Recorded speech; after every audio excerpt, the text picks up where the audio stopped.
Perlu diketahui bahwa sesuai arahan dari Bapak Presiden Prabowo Subianto, pembangunan IKN ini akan kita lanjutkan, tentu mengikuti timeline dan tahapan-tahapan yang telah ditetapkan sebelumnya. Sebagai penjelasan kepada masyarakat luas, tahap pertama yaitu tahun 2022 hingga 2024 juga telah menghadirkan berbagai progres. Ada berbagai infrastruktur yang juga telah selesai 100%, tetapi ada juga yang masih ongoing, masih berlanjut. Dan memang kita fokus pada pembangunan kawasan inti pusat pemerintahan.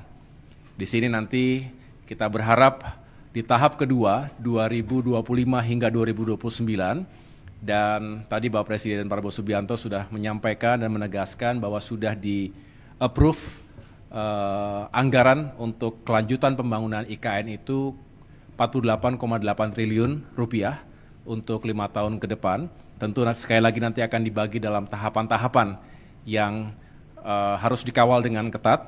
Yang jelas anggaran tersebut dipersiapkan, dialokasikan agar kami, khususnya OIKN, bisa menyelesaikan proyek pembangunan fasilitas atau gedung-gedung yang digunakan untuk parlemen, untuk legislatif, dan juga untuk yudikatif.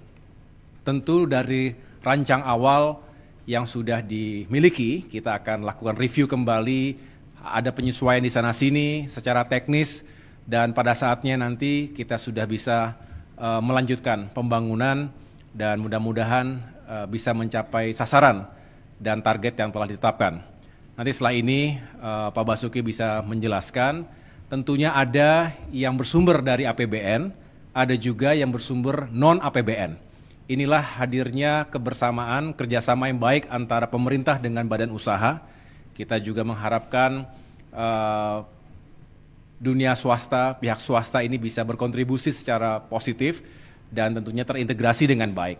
Tugas kami, tugas saya sebagai Menko di bidang infrastruktur dan pembangunan kewilayahan, ingin meyakinkan agar segala sesuatunya terintegrasi dengan baik.